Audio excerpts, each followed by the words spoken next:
السلام علیکم ورحمۃ اللہ وبرکاتہ۔ الحمدللہ رب العالمین والعاقبۃ للمتقین والصلاة والسلام علی رسولہ محمد وآلہ وصحبہ اجمعین۔ قال رسول اللہ صلی اللہ علیہ وسلم من صام رمضان ایمانا واحتسابا غفر له ما تقدم من ذنبہ او کما قال علیہ الصلاة والسلام۔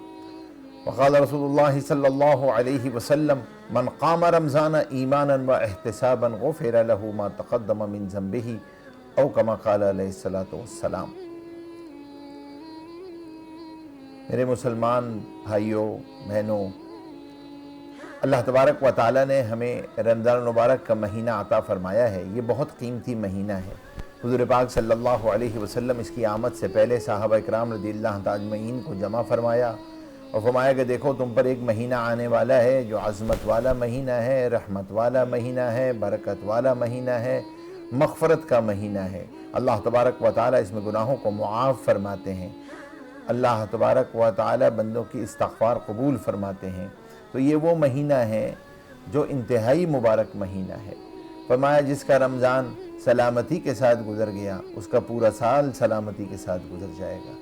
اللہ تبارک و تعالیٰ نے اس مہینے میں بندے کے روحانی رزق کو بھی بڑھا دیا جاتا ہے، جسمانی رزق کو بھی بڑھا دیا جاتا ہے۔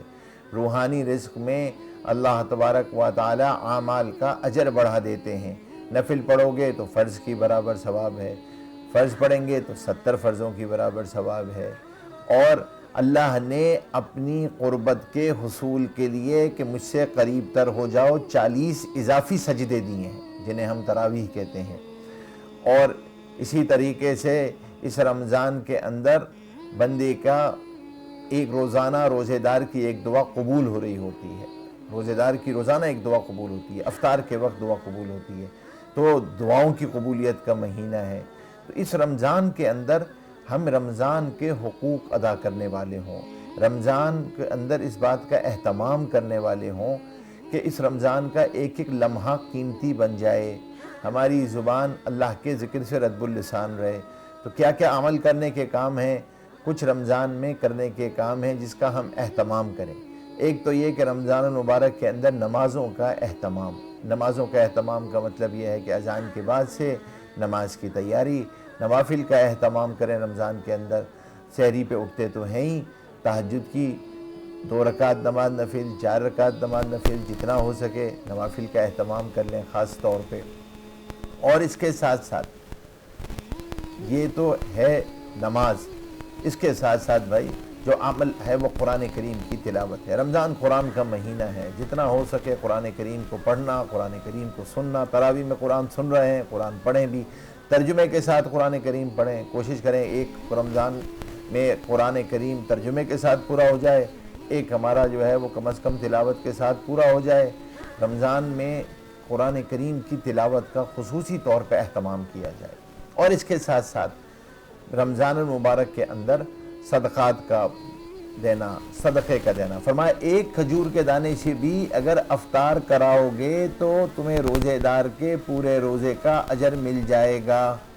تو صدقے کا اہتمام، اللہ کے راستے میں خرچ کرنے کا اہتمام، سب میں اجر بڑھا دیا جاتا ہے۔ اور پھر اسی طریقے سے اللہ کے ذکر کا اہتمام، اپنی زبان اللہ کے ذکر سے رطب اللسان رہے۔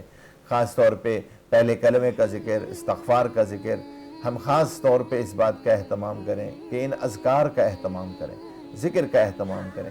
اور پھر اس کے ساتھ ساتھ یہ کہ ہمیں کیا کیا اللہ تبارک و تعالیٰ اس ذکر پہ، اس تلاوت پہ، اس روزے پہ دے رہے ہیں، اس کا بھی استحضار ہے۔ یہ جو ایماناً و احتساباً کی قید لگائی ہے کہ روزہ رکھا ایمان کی حالت میں، احتساب، تو اس کی ایک تفسیر محدثین نے یہ کی ہے کہ جو اللہ جل شانہ اس پہ اجر دینے والے ہیں اس کا استحضار ہو، کہ اللہ اس پہ مجھے کتنا نوازنے والے ہیں، اس کا استحضار ہو کہ اللہ تبارک و تعالیٰ میرے اللہ جل شانہ گناہوں کو معاف فرما رہے ہیں، میرے منہ کی بدبو جو ہے وہ مشک سے زیادہ محبوب ہے، اور اللہ تبارک و تعالیٰ کی مخلوقات میرے لیے دعائے مغفرت کر رہی ہیں۔ تو یہ استحضار بھی رہے کہ رمضان بہت قیمتی مہینہ ہے۔ رمضان المبارک کے اندر اور اللہ نے پورا ماحول بنایا ہوا ہے، پورا ماحول بنا ہوا ہے، شیاطین کو قید کر دیا گیا ہے، انسان کو، ہاں انسان کے ساتھ جو نفس ہے وہ تو اس کے ساتھ لگا ہوا ہے، لیکن ویسے سارے کا سارا ماحول بنا ہوا ہے۔ تو یہ رمضان بنیادی طور پہ اس امتثال کا مہینہ ہے۔ کس کا مہینہ ہے؟ اللہ کے حکم کے آگے گردن جھکا دینا۔ یہ عمل سیکھنا ہے رمضان میں، روزہ ہو یا حج ہو، دو چیزیں اس میں اللہ نے سکھائی ہیں۔ جو کہا جا رہا وہ کر لو، جب کہا جا رہا کھا لو تو کھانا دین، جب کہا جا رہا نہ کھاؤ تو نہ کھانا دین۔ اپنی مرضی سے آدمی بھوکا رہ لے تو اجر نہیں، گناہ ہو جائے گا۔ بھائی مغرب کا وقت ہو جائے، افطار کا وقت ہو جائے، روزہ رکھا ہوا ہے، اب اگر روزہ نہ کھولے تو گناہگار، بلا کسی عذر کے روزہ نہیں کھول رہا اور کہہ رہا ہے کہ میرا اجر ہو رہا ہے، تو نہیں، اجر نہیں مل رہا ہے یہاں پہ۔ اسی طریقے سے سحری کا وقت ہو جائے تو بھائی اب کیا کرنا ہے؟ فرمایا کہ بھائی اب چھوڑ دو کھانا پینا، اب روزہ شروع ہو گیا۔ تو کیا سکھایا جا رہا کہ دیکھو جو تمہیں کہا جا رہا وہ کر لو، اللہ کے حکم کے آگے گردن جھکا دینا، اس کو سیکھنا ہے۔ اس لیے اللہ والے کہتے ہیں کہ یہ رمضان المبارک ایک سفر ہے من چاہی سے رب چاہی کی طرف۔ اب تک تو اپنی مرضی سے کھانا پینا تھا، جو کھا لیا، جو پہن لیا، جب کر لیا، اب ایسا نہیں ہوگا۔ اب ہم نے اللہ کے حکم کے آگے گردن جھکانی ہوگی، اللہ کی مرضیات کے مطابق زندگی گزارنی ہوگی۔ اور فرمایا کہ دوسرا بڑا مقصد اس کے اندر، سب سے بڑا مقصد جو قرآن کریم نے بیان کیا رمضان کا، وہ کیا ہے؟ وہ فرمایا لعلکم تتقون، تاکہ تم تقوی حاصل کر سکو، تاکہ تمہیں اللہ کا خوف، اللہ کا دھیان، اللہ کی محبت دامنگیر رہے، اور وہ خوف جو اللہ کی محبت میں ہو۔ ہاں یہ سینس آف پریزنس کہ اللہ میرے ساتھ ہے، اللہ جل شانہ میرے ساتھ ہے۔ فرمایا اگر یہ حاصل ہو گیا تو روزے کا اجر کیا ہے؟ اللہ جل شانہ فرما رہے الصوم لی وانا اجزی بہ، ارے روزہ میرے لیے ہے، اس کا بدلہ میں ہی دوں گا۔ ایک روایت میں اس کا بدلہ میں ہی ہوں، فرشتے لکھنے پہ قادر نہیں۔ تو روزے کا اجر بہت بڑا ہے، اور روزے کا اجر بڑھ جاتا ہے تو کب؟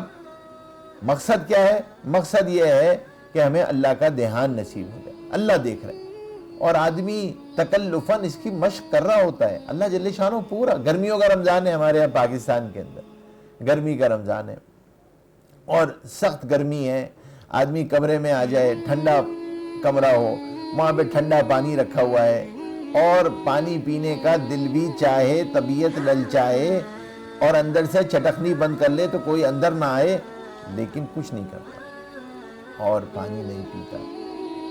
کون سی چیز اس کو روکتی ہے؟ اللہ کا خوف، اللہ کی محبت۔ فرمایا یہ خوف اور محبت یہ 30 دن میں مشق کر لی تو وہ اللہ جو رمضان میں دیکھ رہا تھا، جس کی محبت اور خوف میں میں نے پانی نہیں پیا، کھانا نہیں کھایا، حالانکہ کوئی اور مجھے مخلوق نہیں دیکھ رہی تھی، کوئی انسان وہاں موجود نہیں تھا، تو عید کا چاند نظر آنے کے بعد بھی اللہ اسی طرح دیکھ رہے ہیں۔ میں دکان پہ بیٹھا ہوں، دفتر میں ہوں، گھر میں ہوں، اسی طریقے سے اللہ جل شانہ ہمیں دیکھ رہے ہیں۔ تو ہمیں خاص طور پہ اس کا اہتمام کرنا چاہیے کہ اس کی مشق کرنی چاہیے کہ اصل چیز کیا ہے؟ تقوی حاصل ہو جائے، اور یہ تقوی حاصل ہو گیا تو ان اکرمکم عند اللہ اتقاکم، اللہ کے نزدیک سب سے شرافت والا، عزت والا وہ ہے جو سب سے زیادہ متقی ہے۔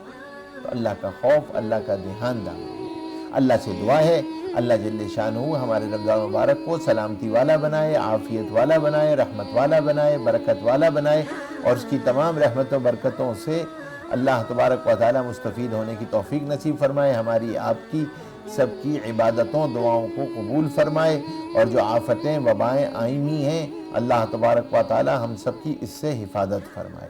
آمین ثم آمین، وآخر دعوانا الحمدللہ رب العالمین۔